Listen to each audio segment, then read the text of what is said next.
Good evening, y'all, and happy Lord's Day. Thank you. Guys, at this time every single year we get the same readings, right? Lent is pretty much always the same. And so for the past 8 years of my priesthood, I've preached about the Transfiguration. You know, that wonderful moment where Jesus is transfigured before the three apostles and Moses and Elijah there. A wonderful experience of God's glory. But I'm tired of preaching about it. It's been 8 years.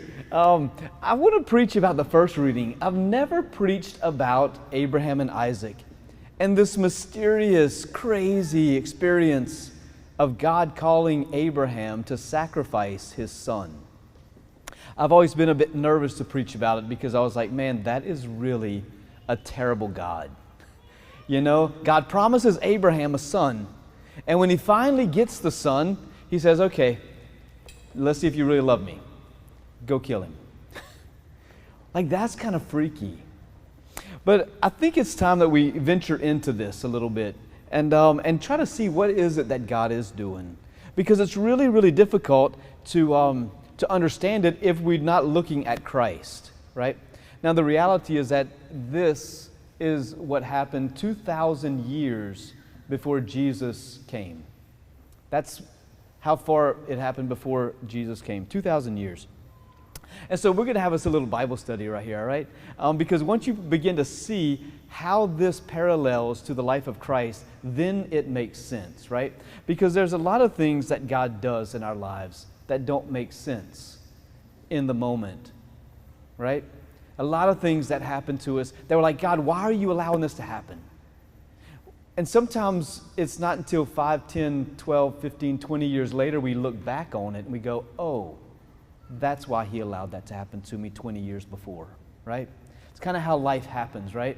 And so whenever we're reading this story of Abraham and Isaac, we're going to cast forward 2,000 years to see how it relates to Christ. Because that's the only way that this crazy command of Abraham makes sense. Okay, so let's back up a bit. Abraham, great father Abraham, right? Abraham was asked by God to enter into a covenant. This covenant was going to be that he was going to have a male son, and he would be the father of all the nations, the father of the multitudes. As many as the stars of the heaven and the sands of the shore, so will your descendants be, Abraham. And God promised. But Abraham started getting up in age, and he was like, well, Lord, my wife is getting up in age, and she's way past childbearing ages, so what's going to go on now? Like, how are you going to fulfill your promise? So if you remember, Abraham took the maidservant and had relations and bore a son, saying, oh, maybe this is going to be the son that God gave to me. But it was outside of wedlock. And so that son, yes, had a father called Abraham, but he was not the son of the covenant. His name was Ishmael. Ishmael, in the family lineage, becomes the father of Islam, of the Muslims. That's why the Muslims and Jews are always at war with each other, because they both have father as Abraham. The problem is that Ishmael was not of the covenant. But later on, God said, okay, I'm still going to keep my promise. And what takes place at that point is that his wife, though past childbearing years, conceives a son, Isaac. And this is the son that we're speaking of in today's first reading, okay? And so this was the promised son. From this son was going to become the multitudes, the Jewish people were going to all come from this son. But yet God is calling Abraham to sacrifice him. And so we see what happens is Abraham now doesn't fail the test. He obeys God. He failed the first test, and there's a great penalty that has happened that we still experience all the way through these days, right? God tests him a second time. He doesn't fail this time. So Abraham, follow me with it, takes Isaac up a mountain. He gives the wood to Isaac. So this means that this can't be a little boy, right? This isn't going to be a little kid. He's carrying his own wood for the sacrifice. This is, the Jewish scholars all will testify that Isaac was probably in his late 20s to early 30s. This was a man, right? That's why I like this picture, you know?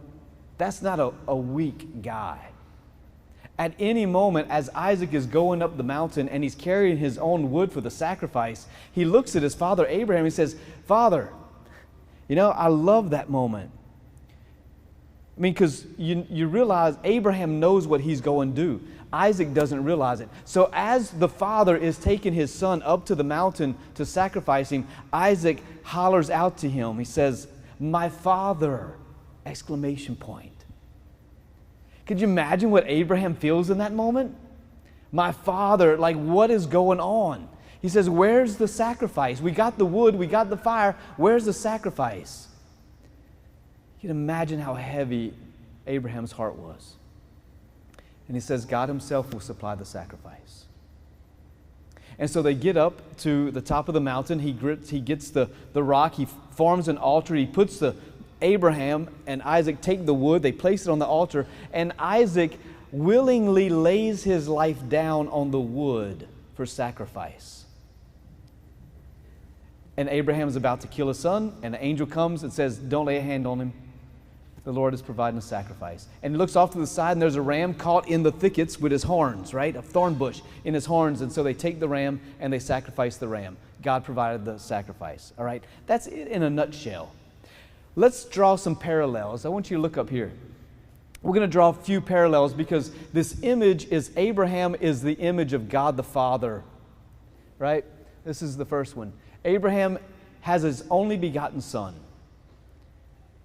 And we also hear God the Father has his only begotten son and gives us Jesus, his only begotten son, right? To be sacrificed. That's one point. The second point, the second parallel, is Isaac carries his own wood. You may have been making those connections as I was talking about it. Abraham places the wood upon Isaac's shoulders, and Isaac carries his own wood up this mountain to be sacrificed on it willingly.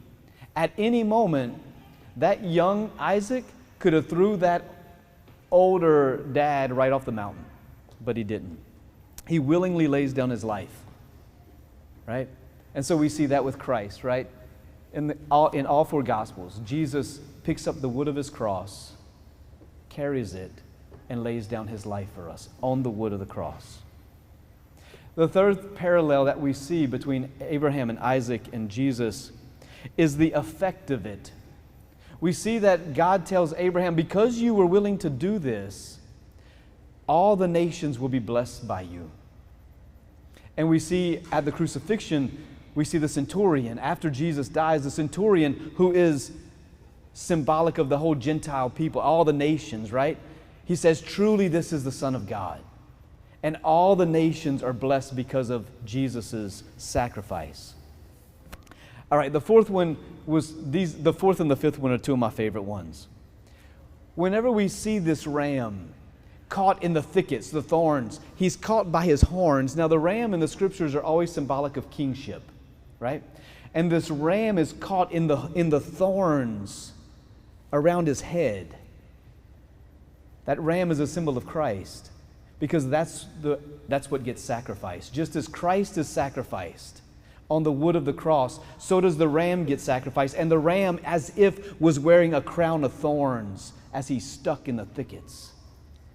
So too is Jesus, crowned with thorns for his crucifixion. That one blew my face off. I was like, man, I'd read this thing 1,000 times and I never saw that part. And I never knew this part either. The fifth connection between these. Mountains are extremely symbolic in all of Scripture. Anytime you see an experience of God, there's a mountain involved with it. For instance, the Transfiguration today. Jesus takes Peter, James, and John up the mountain and is transfigured before them. Moses receives the Ten Commandments on Mount Sinai. Where does Abraham take Isaac to be sacrificed? It's on Mount Moriah, or Moriah, right? Mount Moriah is where they go up. Now, check this out. Mount Moriah, in 2 Chronicles, it says, then Solomon began to build a house of the Lord in Jerusalem on Mount Moriah. This mountain, Moriah, is where Solomon was building the temple. This mountain is within Jerusalem. Mount Moriah is Calvary. You should be making a connection at this point. This is the same mountain that Jesus dies on. Right? Your next one. Yeah, same mountain. You think that's a coincidence? Or in God's divine plan for salvation history, He is a God of details. And while it looks tragic 2,000 years before Christ, these very things are what is pointing to Christ, to the one who's going to fulfill all things, to the one who's going to be the Lamb that's going to lay down His life for us, to be crowned with thorns and willingly die on the cross for the salvation of the entire world. These little details are incredible whenever we begin to realize in our own lives, how is God working? How is God working out our salvation as St. Paul speaks about it, right? Because many times in our own lives, I don't know about you, but I've had many moments where I'm like, God, why did you let that happen? Why did you let these things happen in my life? And it's those moments where faith is tested in our lives. And it comes in 1,000 different ways. Could be sickness, could be tragedy, could be death, could be loss of jobs, whatever it might be. Our faith at times gets tested, and many times we go, why, God? Why'd you let that happen? And if all we do is look at it in the moment, it doesn't make any sense most of the time. But whenever we stop and we accept what God's will is in our lives, and sometimes 5, 10, 15 years down the road, we look back and we go, oh, that's why. We see the bigger picture in all these things. And we see how God is going to reveal Himself to us in these things. And so that's where I think I take from the gospel, from the readings today, is that we have a God who is working out our salvation, and we are a part of it in some way, shape, or form. And in the things that we go through, we can either have those tests, do like Abraham did in the beginning, and we fail those tests, or we can hold fast like Abraham did in the second test. Hold fast to our faith. Even though Abraham, I'm sure, did not understand what in the world God was doing. He just obeyed. That's faith. And that's why Abraham is accredited as the father of faith of all the nations. His faith affected all the nations. And so I got to look at it, in my own life, in your own life, where are you? Is God testing you? Is this a time of testing in our lives? And if so, how are we doing? It can be a moment right now where we stop and we say, Lord, I may not understand. I may not even agree with what's going on.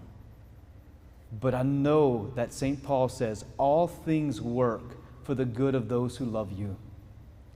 Everything works for the good, because it's going to end up playing out in salvation history, and there's nothing better than our salvation. And so wherever we're at, whatever test we might be going through, let's ask God for faith. Increase our faith to endure it, to persevere through it, so that we can come to know Him as the God who saves, as Abraham experienced Him. Amen?